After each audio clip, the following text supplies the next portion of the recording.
Hello, everybody. This is Marilyn, CEO of Cosmic Centaurs and your host for the Cosmic Conference. Thank you so much for joining us here today. All right, let's kick off our session. As you know, this week our conference is a 5-week long conference. It is hybrid and in person and includes sessions in the UAE and KSA, as well as, of course, if you're joining us here today, as you know, online sessions on LinkedIn Live. The focus of this year's conference is all about helping you lead organizations that deliver, and we're exploring this through one topic for each of our 5 weeks. Strategy execution was last week. Today, we're kicking off week 2 with scaling. Then we'll have transformation, capability development, and restructuring in the coming weeks from October 6th to November 11th.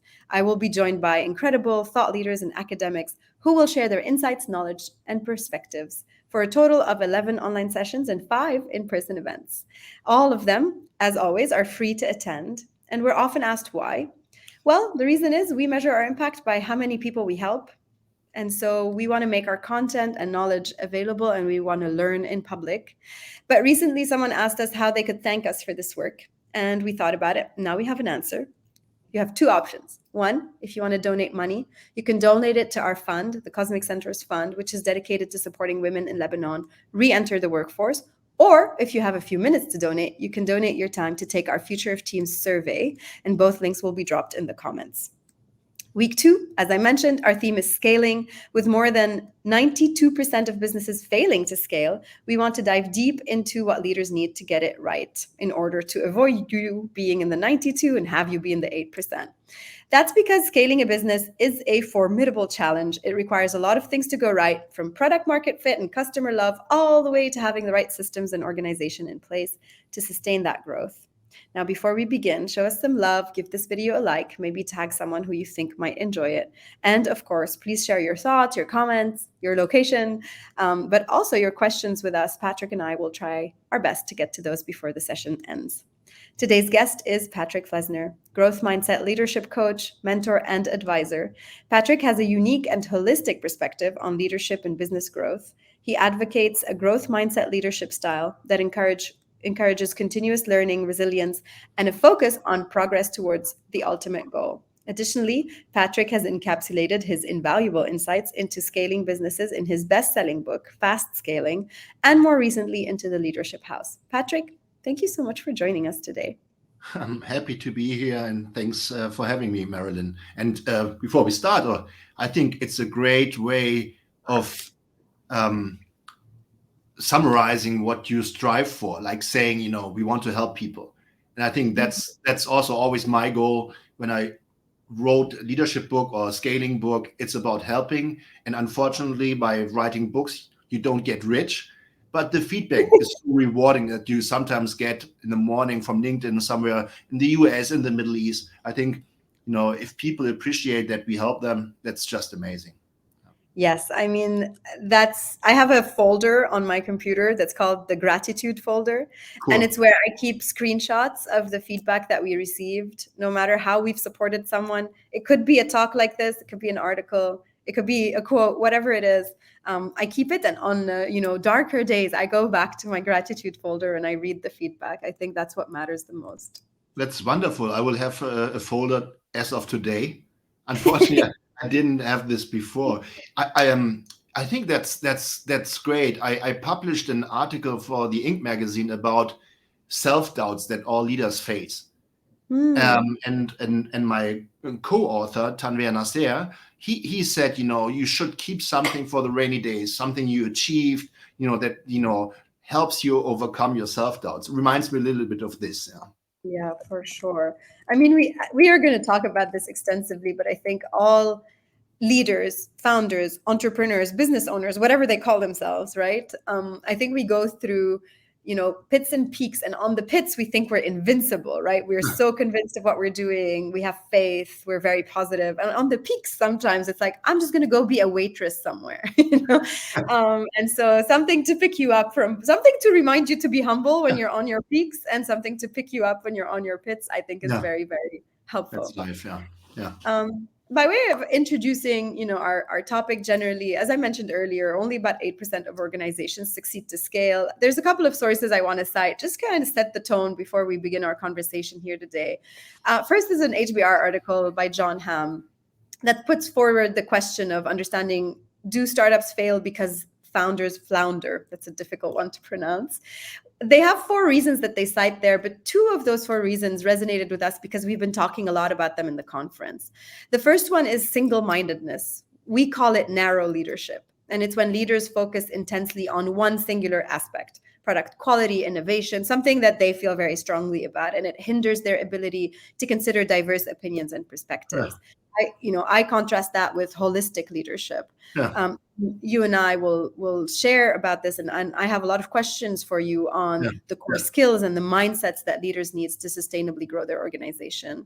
The yeah, second one is working in isolation, one of the other points that they mention. And I think that that's also why we put together this conference, because we want to, and this conversation today, where we'll be talking about the proximity of a leader to their entire ecosystem, from their customers to their suppliers to their teams to their VCs to their governance system, remembering actually that we don't lead organizations in a vacuum and that we can yeah. be connected to others with that. So I think hopefully today we can help some of these leaders unlock some of these things. And with that, we can begin our discussion today. I think the first thing I want to clarify, because in my career, I've heard this word used in all the wrong settings and sometimes to mean the wrong things. What does scaling mean exactly? Mhm. Interesting.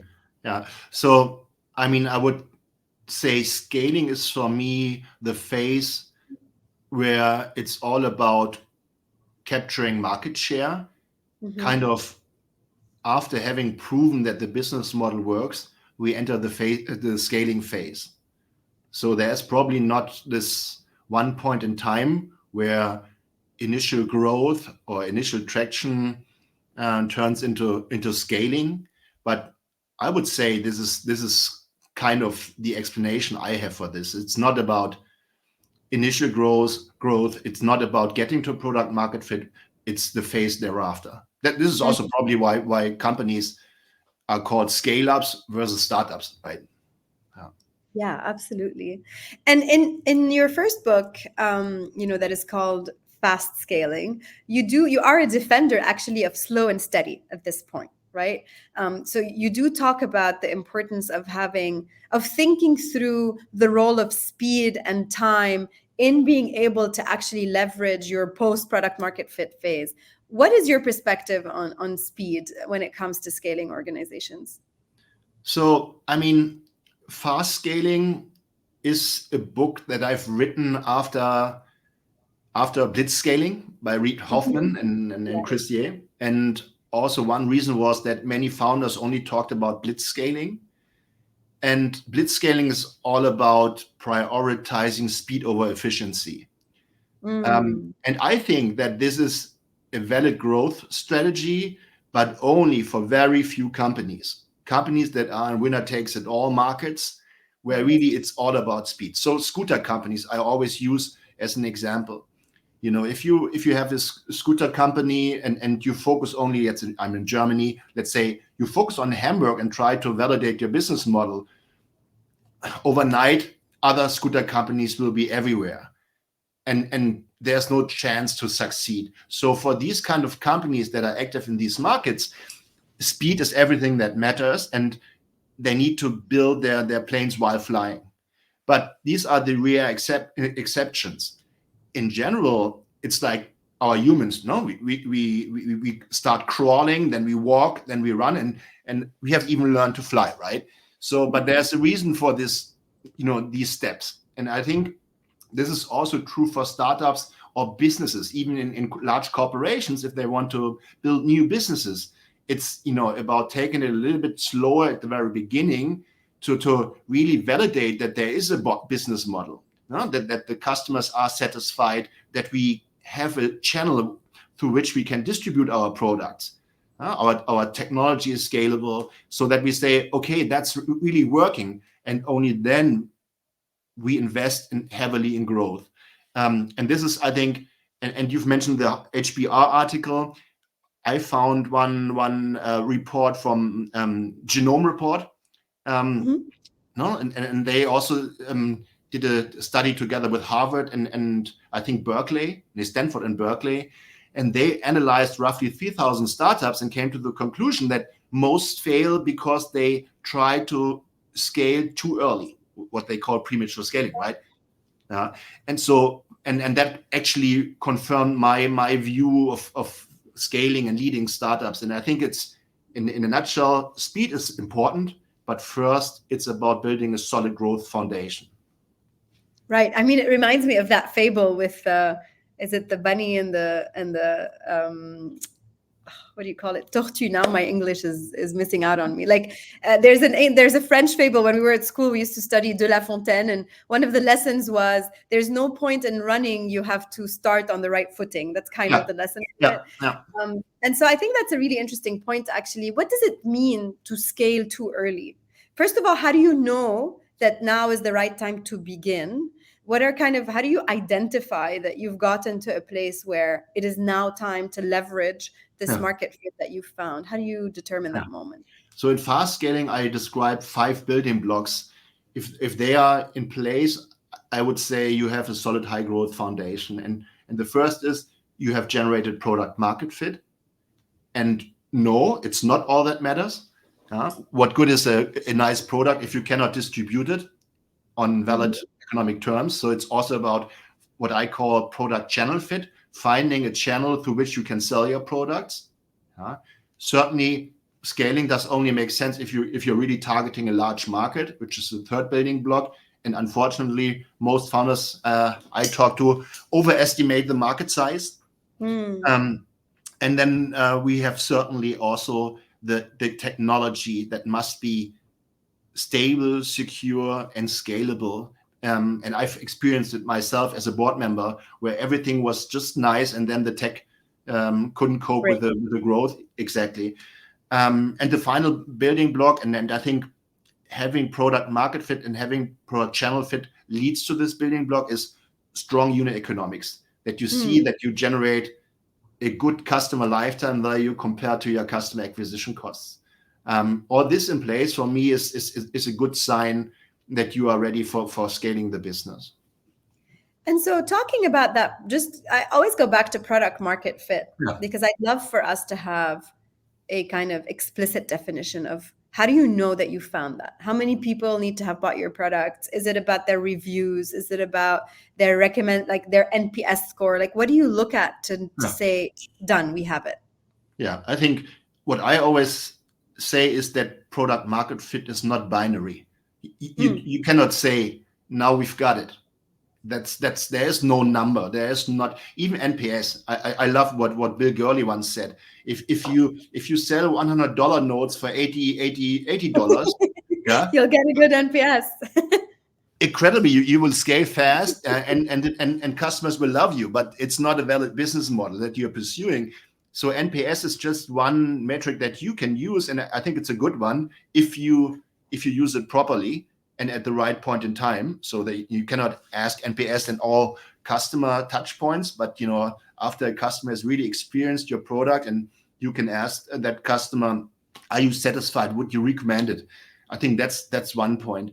um, I always look at customer cohorts.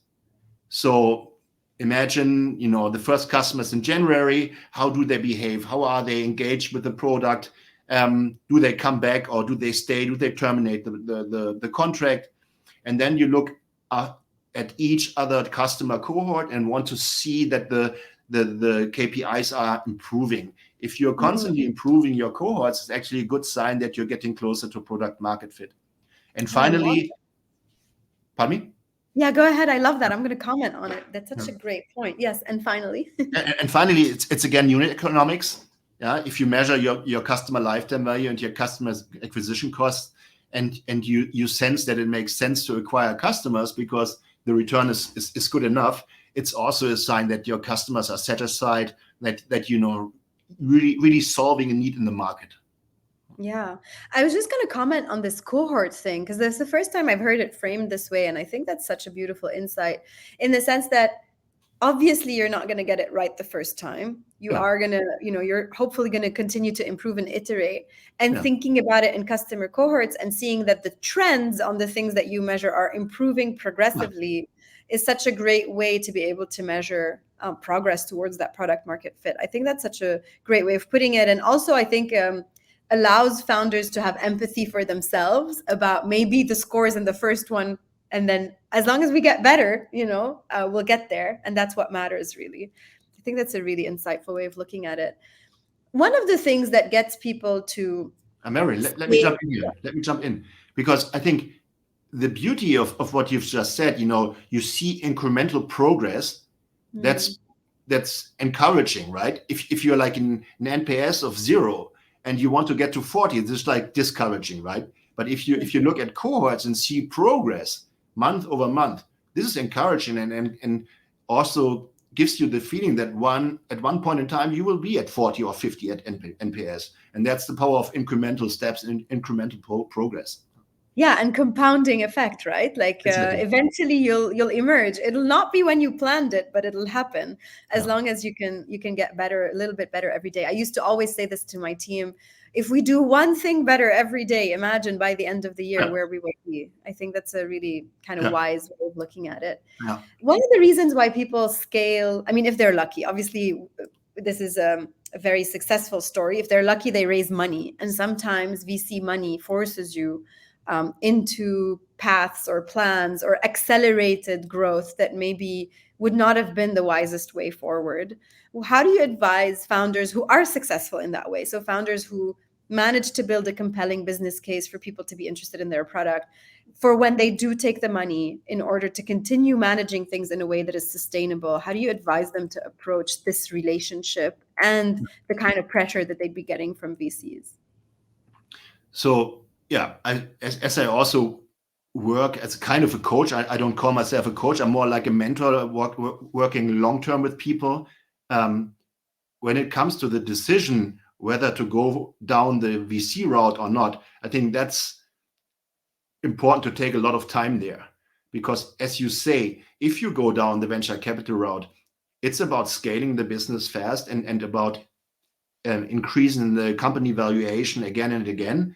Um, and if you go down the bootstrapped route, it's probably you have more time. It will take longer because you don't have the funds to invest in growth. It will take longer, but it can also be the right way going forward.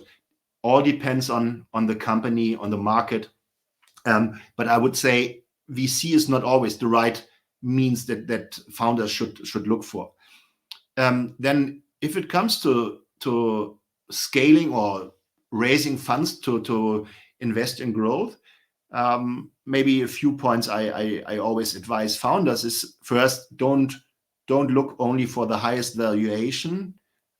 Look for the best fit in terms of the investor you are working with. It's a I think it was, I don't know the name. USVC once said there are no divorce clauses in investment agreements. Yeah, I like that a lot because it's like, if imagine it's the first Series A round, you still have 5, 6, 7 years until you maybe exit your business. It's all the time you will have to work with this person, and it's not about money only. It's nice to get that money, and it's even better if you have a competition on your round. Yeah, but if you can choose, I would not choose for the highest valuation. I would choose for the person you want to work with, feels comfortable working with on a long-term basis, where you feel that person is not only saying you need to grow. Yeah, guess what? That's everybody knows. It's someone who helps you grow the business, who shares insights. What has he or she seen before? What works? And maybe also sometimes saying, we better take it a little bit slower here and focus on a certain aspect. And as soon as we've improved that aspect, we can accelerate growth again. So it's a long answer, but I think for me, it's I always say it's people's business. It's a people business. And um, Howard Bihar, who wrote the Praise for My Leadership House book, he also wrote the book, It's Not About the Coffee. And he said, we are not in the coffee business serving people. We are in the people business serving coffee. I love this a lot because you can apply this to every company, and also between the board of directors and the management board. It's about people.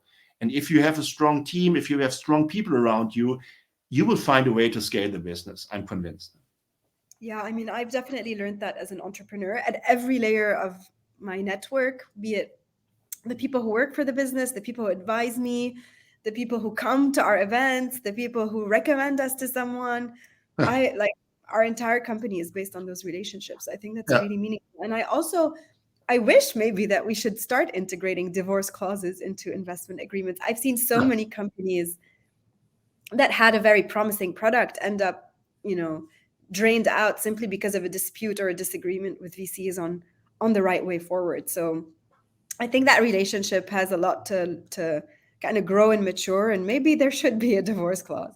And maybe also that's why we're seeing a lot more founders taking the safe route or the debt raising route versus the direct to equity route because they yeah. want to maintain ownership over their decisions for a longer period of time, especially in the early days. Yeah, I mean that can be the right approach. But it's also like founders are always fighting with the investors about who has the majority in the board. Yeah, but I always say, if you do a good job, nobody will fire you, and certainly the more money you raise, the more investors you will have on your board, and suddenly there will be more investors than founder representatives, and that's maybe fine. That's okay, and also dilution, like losing shareholding the company. I mean, you get money for that, right? And then that's part of the game. For me, it just reconfirms that you need the right people on the board, um, Hmm. and be wise in the first place. Yeah, and when I work with founders, I mean, I don't have a divorce clause, but I start working with the people to see whether it works for both parties. So I also only want to work with people I like. So I kind people, kind of. Yeah. And if I see I cannot generate value for the people, I don't want to stick around, and vice versa. I think that's maybe more the business angel approach or advisor approach, because I'm not heavily invested with a lot of money. Hmm. It's about giving both founders and myself the chance to say, I don't think it's working long term, and it's better for us to part ways, right? Yeah, absolutely. Okay. Well, then speaking about, that sustainable, growth, growing efficiently, predictably, I think I share with you that perspective that sustainable is usually always better than fast. Of course, you've already made explicit there are exceptions, there are kind of, Yeah, winner takes all situations. There are situations where speed is necessary, but building a sustainable business is for me the holy grail. yeah. So See, what's your perspective on how you set up a company for sustainable growth? One of the questions in the audience is about how do you maintain the quality of products or services as you grow? How can founders ensure that their offerings and the quality of their offerings don't decline as they expand? Um, what's your perspective on, well, how do we set up organizations that are sustainable in their growth? I think if I had to make one point, it would be focus on customer success. I think you've read fast scaling. Even in the scaling phase, this is the first time I really talk about customer success, because customer preferences change, new channels emerge. So it's no, if you generate product market fit and product channel fit, you cannot be sure that it will maintain over the long run. So it's always about keeping the focus on the customer and satisfying the customer. I'd say if customer preferences evolve, also competition pops up. It's about constantly improving your products and services. And you do this by looking at metrics, but especially by talking to customers. And maybe one important point here is that I wouldn't develop all features that all customers require. It's also about focus here. Just because one customer asked for one feature doesn't mean that you need to adjust your product that way. It's really about staying focused, because I think complexity is a growth killer. But it's about really understanding what the majority, your key target customers, what do they actually need now, in the future, in the near future? That is something you need to work on in order to sustain growth. Yeah, I think that's such a meaningful thing. And even though, customer centricity has been like on the lips of everybody for, since Amazon popularized it, Correctly. Yeah. I do find that oftentimes leaders and their teams end up being focused on the product, the work, the whatever. And maybe a month will have gone by where they haven't spoken to a customer and Yeah. gotten feedback, which is a really simple discipline to have, but people just bypass it. Another I, quote. Yeah, sorry. we hired a CFO for our company. We were invested in, and that CFO looked into the data points and the money that all departments spend, and he realized that product hasn't spent a dime on going out to customers. Yeah, it's more like that's how we reacted as well, right? How can you be in charge of product and not talk to your customers or be on with the customer? I think it was a good Yeah, sign I that mean, something is wrong. Yeah. yeah, it's always interesting because you always assume that, of course, they do that. And then you realize how many organizations don't, right? Yeah. Another thing that organizations don't do, and I'd like to read a quote here because when I read it, it really hit home, and I'd like us to talk about it. Um, Michael Gibbs, speaking at the University of Chicago's Polsky Center for Entrepreneurship and Innovation, says, as you hit the growth stage, your business needs to become more bureaucratic, dull, conservative, process oriented, slow, maybe a little less innovative, and take fewer chances. What's your perspective on that? What are the internal organizational elements that break when companies scale? How much rigidity should we put into the system as we're preparing to scale? What is the place of process, of structure, of making sure that the foundation is there versus maintaining that agility and ability to innovate? Yeah. I think a balanced approach is probably the best. Yeah. So you need to maintain your agility as long as possible. So that is, look at large corporations, there is no agility anymore, at least in most cases, right?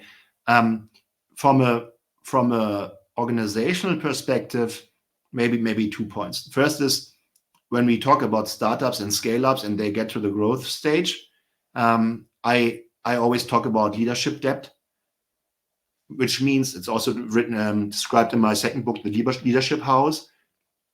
It's that, in the early stages, founders focus on specific aspects, going to generating product market fit, or they are in charge of, let's say, tech or marketing, and they focus on this. And they do this well, and they get to their results, and they get to product market fit. They build a solid high growth foundation, and maybe they even raise money. But suddenly, this company has 70 or 80 employees or 100 employees, and they haven't spent a minute on improving their leadership skills. But now the whole organization is about leadership. It's not about the founder being in charge of marketing or sales and finance. It's about, that founder is suddenly in charge of people. Right. And I guess, I've been to university. I've done an MBA at INSEAD, but still, I never really understood leadership. What is effective leadership? Only over time, I spent so many hours, days going to courses, reading books to understand really how to lead people effectively. And that's actually all that, founders need to do in the growth stage is be effective leaders. And if you don't start developing your leadership skills early on, you incur what I call leadership debt. And you can repay this like technical debt, for example. Everybody knows technical debt. You can Yeah. pay this to a certain extent. But if it's too large, you will go bust under the leadership debt or the technical debt. And so that is always my advice. You have to focus, but never forget to also focus on your leadership abilities, because if all goes well, you will be in charge of people. I think I that's love that's that's that's the major aspect from an organizational perspective, I would say. And I then think that's a certain, really yeah, beautiful insight, honestly. That transition from you start by being in charge of the thing that you're good at, but you yeah, will inevitably, if you succeed, become a leader of people. And if you don't prep yourself for that, then you won't be the leader your company needs. I think there's a question here from the audience that actually relates beautifully to what we're talking about. Hadil asks that not all founders believe they are best placed to lead an organization over time. We've Yeah, seen examples of companies where the founder hands over the baton to other leaders to yeah. assume CEO or leadership roles. Is there a moment, is there a time frame where this happens? Is it always when they're scaling? Like, what's your advice also on founders who realize they don't want to be leaders? Yeah. So you introduced me as a growth mindset leadership coach mentor, and that's what I am, versus fixed mindset. Fixed mindset is I cannot develop things. Intelligence is given. I cannot become more intelligent. I'm not good at leading people, so I'm not going to lead, right? This is a fixed mindset. I think I would like and want to work with people who have a growth mindset, and I try to help them. You can learn to lead. You can become more intelligent, and it's actually the fun part in life is personal growth, at least for me. So I think first I would say don't force yourself to believe that you cannot be the CEO for 10 years. Um, just work on your skills, and you will fail, and use these failures not as setbacks, but stepping stones to success. And then the second aspect is probably truth in leadership. Also, an article I wrote about with um, a leadership expert from the US. Um, it's about, why am I in a leadership position? Mm. Am I in the leadership position because of the salary, because of the public recognition, or because I really want to be there? Only if I really want to be there, that's what I want to do with my life. I want to lead people. There's kind of truth in leadership. Everything else is just, it's fake and people will notice. And if someone realizes I'm good at, you know, scaling, growing businesses to the scaling phase, but handing Mm. on the baton then to someone else, that's the best thing people can do. If it's just amazing. It's the best for the company. It's the best for the shareholders. It's best for investors. It's the best for everyone. Even And for them, they'll be happier like that. yeah, and you can. So one example, we sold one company for roughly 200 million, and that CEO stepped down and handed over the baton to an external CEO, and they worked nicely together, and he became like the chief strategy officer. For me, he was more like the representative of the business, like a president kind of, right? Right. But he was important. He was important in that role. But even if he had said, I don't want to be here anymore, I want to do something new, fair enough. I think that's very important, that people are self-reflective, understand, are self-aware of what they can do, not do, or do not want to learn any further. Let's put it that way, Mm. the growth mindset uh, perspective. Fair enough. And what would you say, like, if I asked you for, like, I don't know, the top 5 leadership traits? So we talked about growth mindsets. We talked about maybe interest in leading other people. But what other leadership skills or mindsets do you think are needed in that scaling phase? Not maybe not just from the founder, but also from the management team as Yeah. a whole. So in the leadership house, I describe 8 elements of effective leadership, and I would categorize them in 3 categories. First is building a strong team. The second is setting the teams up for success, so kind of strategy. And the third is ensuring that execution happens. Uh, Results matter. Um, and now, the most important aspect for me, the leadership house, is like a picture of a house. And I always pondered, should the foundation be the team or trust? And I ended up with trust as the foundation, because if there is no trust, even in execution phase you will fail. In the strategy phase you will fail, and you would not even build a strong team if people mistrust each other. So for me, it's like, the most important skill that a leader must have is being able to build relationships with people and turn them into trusting relationships, and ensuring that there is trust in the team. I think that's more important than everything else. Yeah, I think that's really meaningful. And I mean, there are very few people who can build something significant on their own. So we all know that at some point we're going to need other people to be on board with this. So we mustn't forget that. Speaking of the third category, which is around kind of the execution piece, um, I have a lot of questions for you around governance as well. And I think there are, let's call it two types of governance. That's governance that comes from data processes, ensuring that we have visibility into the business. And of course, there's the government governance that comes from our relationship to others, particularly, it could be our board, or it could be our employees as well, depending on the culture of the company. Let's start with the governance that comes from numbers, right? Like making sure that we're steering the company in the right direction. You gave us a few of these items earlier. You did talk about unit economics, you did talk about customer success. What other, if I want to call them like KPIs or metrics even, should be on every leadership team's dashboard that they're always looking at to make sure that their business is healthy? For example, for me as a small company owner, I look at the fact that we have 6 months of salaries in the bank at all times. And I hire and I scale to make sure that at this size, this is the level of financial security that we maintain. What other kind of very down to earth metrics would you put on a founder's dashboard? Yeah, I think there is not the one metric. Again, it depends on personal style. I think not having sight on the cash flow, that's a bad one. I think I mean, runway we'd is. be surprised how many companies don't have the sight on their cash flow. Yeah, but runway, I think, is so important. So, um, just look at the P&L or the income statement and the cash flow statement. I think that already helps a lot. So if you look top line, certainly you want to grow your business. Yeah, if you don't grow your business, you're in trouble. Yeah, how fast you will grow depends on many factors, but understanding your growth rate is very important. Then we talked about, or I shared this example. You can sell $100 for $80. Yeah, that's a really bad gross margin. So understanding what your gross margin is, really what costs your products, and is the gross margin compared to other companies a good one? Is the gross margin improving over time? Very important.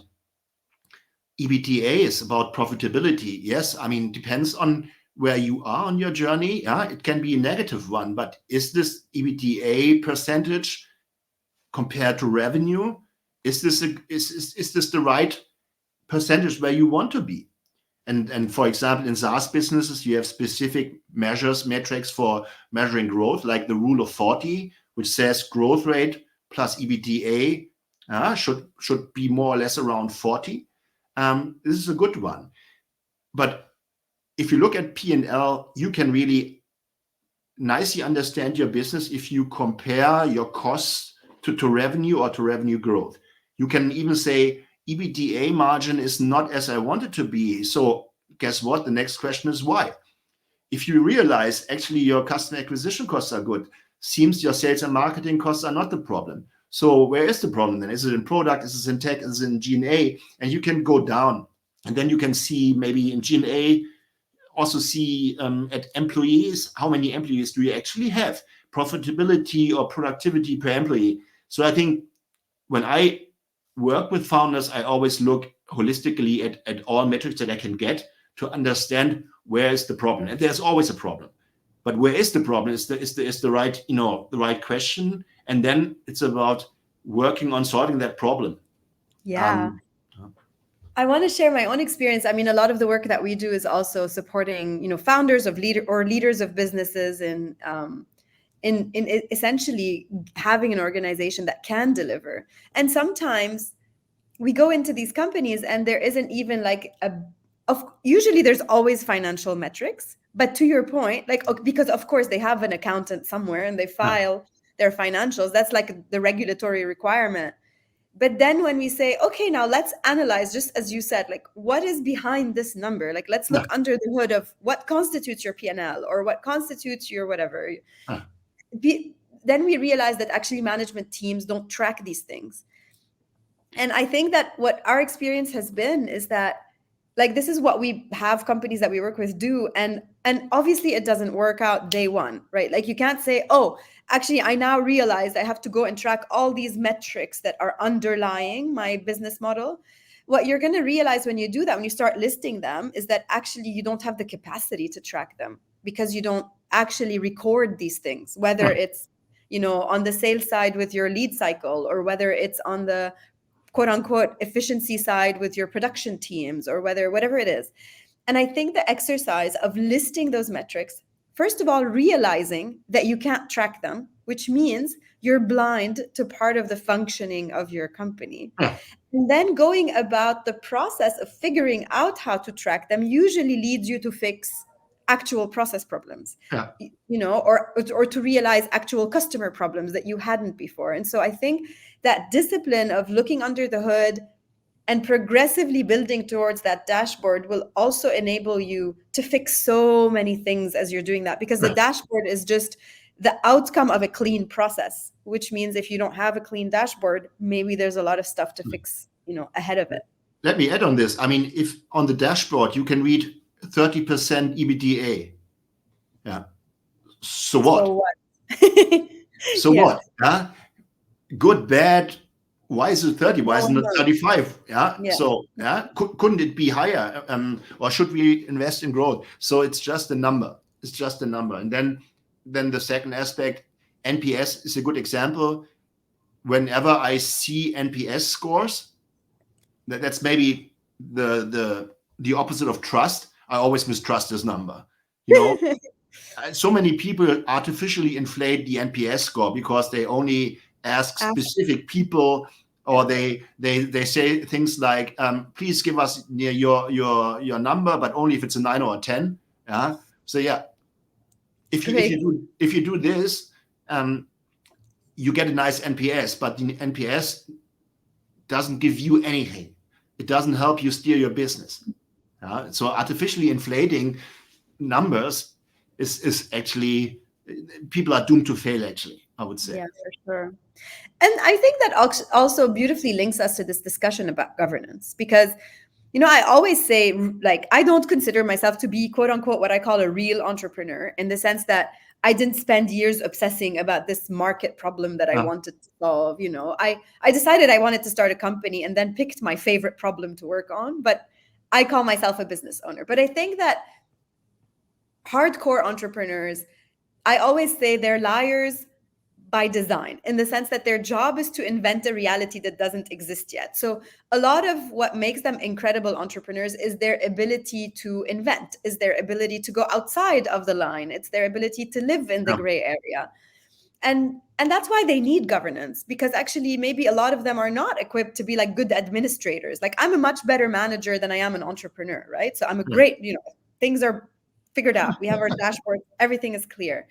um, where then, like, how does then governance come in to support people who are, brilliant inventors in still running a sustainable business? And how do we make sure that we have a productive, let's say, relationship with our governance systems, for example, with our board? I mean, we could talk about others, but I think a board is a common one. So governance is, for these kind of entrepreneurs, it's kind of gives them a frame in which they can work.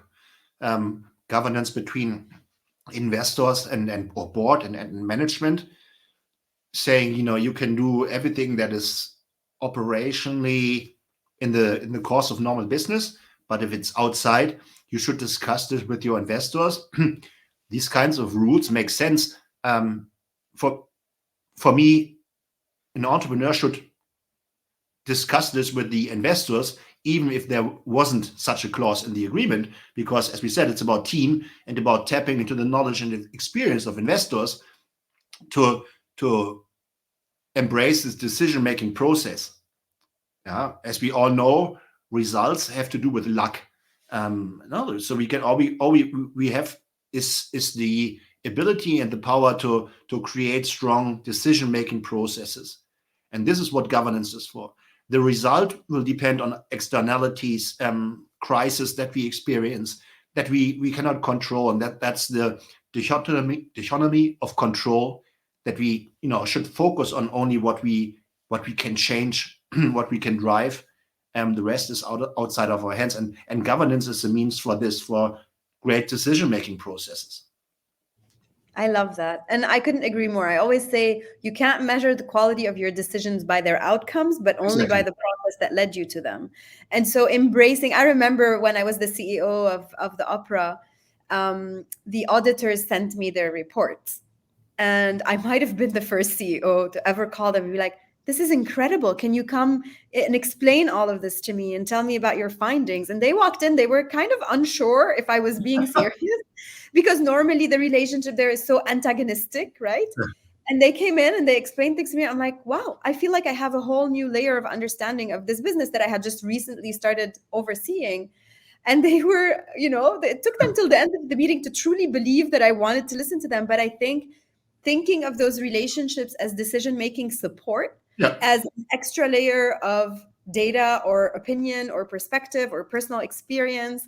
In the end, I'm still the CEO, right? I'll make whatever decision I want. But instead of thinking of them as antagonistic, like, oh, I have to go sell this to the board. No, the board is there to help you make good decisions. They're not your parents. But if you kind of change the perspective there and see it as another tool in that process, exactly. I think that's a great mindset shift. If so, Um, if someone wants to read a book about this, it's called Thinking in Bets. yes. I don't recall the name of the author, but she was a former poker player, and that's an amazing book. I loved it so much. Yeah, I've listened to a podcast interview with her. I think on the Knowledge Project with Shane Parrish, who, by the way, is my go-to resource for all things decision making on his blog, Farnham Street. I think she's Annie Duke, right? Is Yeah, that? Yeah. exactly. Annie Duke. Yeah. Absolutely. Okay, I have one last question. I mean, there are a couple of questions from the audience. We may not have time to get to them, but I have one last question before Yeah. we go to our rapid fire. Because Patrick, like you've written books, you've invested, you've advised, you've also been on the doing side, and I think it's rare to find people that cover, all sides of the spectrum. What part of the advice that you give, whether as a mentor or as an investor, have you found the hardest to actually apply when you were on the doing side? Yeah. So I think the leadership journey, it's also the saying, never ends, but it also starts somewhere. And as I shared before, I did not come to this earth as a strong leader. And also when I started working for businesses, I had to find my way. And I think I struggled the most in the very beginning with finding the right level of involvement. So at the very beginning, I was a real micromanager, awful. And then I realized that's not what I should be doing. So I said, here's the goal. Let's get there. And I said, they are adults. They will find a way. They don't want to be micromanaged. But I was too far away. People want to be led. It's just about finding the right level of involvement. And I think the more you are on the purpose vision side, team building, the more you need to involve. And the more you get to the execution, the less you need to be involved. So in my Leadership House book, I share the leadership scale, which nicely reflects this, also because I had so much, I struggled so much with this. But to clarify this, on the leadership scale, it's not no involvement, it's always low involvement. It's about finding how much you need to be involved, as a leader, as a coach, as someone who holds people accountable in the execution phase. So it's never about no involvement, it's also about low involvement. And I think that's something I've learned over time. And that's also what I've been asked many times by founders. And I would say roughly half of all founders I work with have a problem with either themselves or a co-founder saying they want to improve everything and they are slowing down processes. And that's it's not necessarily also only micromanaging. It's also about not having made the leap from founder to leader, where you hire the people and stop telling them what to do, because you hire them who are hopefully better in what they do than you are. It's more about the team building, about ensuring that people own what Mhm. we've created as a plan, as a strategy, that they own the execution. So apologies for this long answer, but yeah, that's probably one major learning. Yeah. No, I think that's an incredible answer. I relate to it so much. I think I've had a coach for almost 7 years now, and almost every discussion I've ever had with her was about finding the right balance on Yeah. different leadership choices, right? The involvement, the future versus present, the profitability versus investment. Like, I think you're constantly kind of shifting your balance over different topics, Yeah. and that's always on the mind of leaders. So I think it's a really, at least for me, it hits very close to Yeah. home. All right.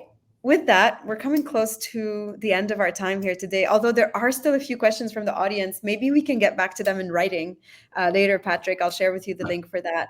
I want to get us to our rapid fire questions, where I start a sentence or ask you a question. You have to complete it with a very short answer.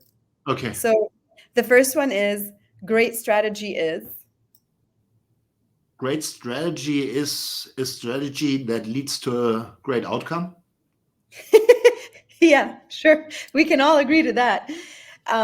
Okay. And what is I know we mentioned many, but if you had to A pick. great strategy, starts at the end and reverse engineers the result, so it shows what we need to do now and the nearer future that gets us to the result. I That's the love other that. way of framing it. Yeah, it's inversion. It's like, Yeah. here's where we're going to land, but I'm not only going to think about where we're going to land, which a lot of leaders are sometimes guilty of. Like, they think that the 4-year plan is today, but I'm Yeah. also going to think about every step it's going to take to get us there, right? And Um, if you have the vision where you want to be in 4 years, this won't help your teams. It's too far away. It's yeah. intangible, and you need to create tangible results that bring you to the end result, to the vision. Yeah, to the present plus one, not just to, Yeah. like, absolutely. You mentioned many leadership quality, but if you had to pick your top one leadership quality that is most needed to improve an organization's ability to deliver on that strategy, what would it be? Okay, with the last half sentence, to deliver on the strategy, so it's about execution. I Yes. think in execution, it's about holding people accountable Hmm. and about generally, you know, getting this accountability mindset in the organization, that people take ownership of what they do, and that you don't hear things like, it's not my fault, I was supposed to do this or that. That's not good. So creating an organization where people take ownership, I think that's in the execution phase very important. Yeah. And what's the ultimate mindset that one needs for being great at strategy execution? What do you think? A I mean, growth. I say the most important mindset is to be willing to hustle, but I don't know what your answer Yeah. is. No, because we talked about this growth mindset. I think you Yes. need a growth mindset. Yeah, it's there will always be failure, setbacks. You need to grow, and every step will lead you to somehow to success at the end of the day. Yeah. Uh, I like that. And finally, the one book outside of your two books, which we will definitely link in the comments, and I have bought and read both of them. What is the other book about strategy or strategy execution that every leader should read today? I'm humble enough to not say you need to read my books. Yeah. Um, Why? Why not? You could. I mean, you have to read them, but I would always recommend someone else's book. I think so. First, it's strategy execution again, right? So Yes. because strategy is for me a really tough one. With Mm, strategy books, I don't know. Execution is what matters to me. mhm. Um, there are I've not read many great books about execution. Maybe because it's so Yeah, um, it's not a very well researched topic, in fact. Yeah. yeah, and you can only execute. It can only talk about execution in connection with plan and so also with strategy, with team. So it's a complex one. But there's one book. It's called "Turn This Ship Around" by David Marquet, Uh-huh. and it nicely links to what we've discussed before, because it's all about empowering people, not only to give them tools, but to make important decisions, because that leads to ownership And I love this book a lot, and I read it in connection with my leadership research. And I would say, for me, this is also the best book on leadership. Yeah, interestingly, you're reminding me of a study that we referenced in our opening event, where actually in companies that are really good on execution, decision making rights, clarifying decision making rights, and enabling everybody to be able to make decisions at their own level is one of the highest predictors of companies that are really good at execution. So Yeah, interesting. I mean, why would you hire the best people in and order then to make tell them what to do. decisions? Yeah, but that's not the point of creating a great team. Yeah. Yeah. Absolutely not.